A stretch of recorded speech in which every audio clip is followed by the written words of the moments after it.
ইসলামী bank news top 10। ইরানের 3টি পারমাণবিক স্থাপনায় হামলা চালিয়েছে যুক্তরাষ্ট্র। ট্রুথ সোশ্যালে ট্রাম্পের দাবি, ফোর্দো পারমাণবিক স্থাপনা শেষ করে দিয়েছি বলেছেন মার্কিন প্রেসিডেন্ট। বিএনপি মহাসচিব মির্জা ফখরুল ইসলাম আলমগীর বলেছেন, সংস্কার নিয়ে যেসব বিষয় এখন একমত হওয়া যাচ্ছে না, সেগুলো নির্বাচনের পর সংসদে আলোচনার মাধ্যমে বাস্তবায়ন করা হবে। জামায়াত ইসলামীর সেক্রেটারি জেনারেল অধ্যাপক মিয়া গোলাম পরোয়ার বলেছেন, সংস্কার ছাড়া নির্বাচনে গেলে সেই নির্বাচন গ্রহণযোগ্য হবে না, বরং দ্বিতীয় ফ্যাসিবাদের সৃষ্টি হবে। ক্ষমতার ভারসাম্যের জন্য সংসদের উচ্চকক্ষের প্রস্তাব, সংসদের আসনের অনুপাতে হলে হবে পণ্ডশ্রম, মন্তব্য নির্বাচন সংস্কার কমিশনের প্রধান ড বদিউল আলম মজুমদার।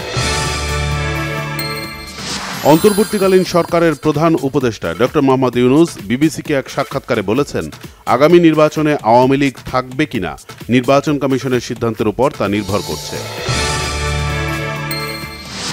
ইসি যতই স্বাধীন হোক না কেন, সরকারের সহযোগিতা ছাড়া সুষ্ঠু নির্বাচন করা সম্ভব নয় বলেছেন প্রধান নির্বাচন কমিশনার এএমএম নাসির উদ্দিন। যথাসময়ে তফসিল ঘোষণা।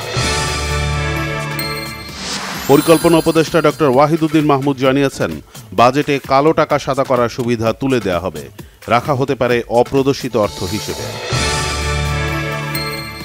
রাজধানীর হাজারীবাগ এলাকায় টানারি গুদামে ভয়াবহ আগুন, ফায়ার সার্ভিসের 4টি ইউনিটের চেষ্টায় নিয়ন্ত্রণে। মধ্য ও দক্ষিণ গাজায় মানবিক সাহায্যের অপেক্ষায় থাকা ফিলিস্তিনিদের ওপর হামলা চালিয়ে 82 জনকে হত্যা করেছে ইসরায়েলি বাহিনী। জয়ে শেষ হল বাংলাদেশ শ্রীলঙ্কা প্রথম টেস্ট। গলে রেকর্ডের পাতায় নাজমুল শান্ত, জোড়া সেঞ্চুরি টাইগার অধিনায়কের।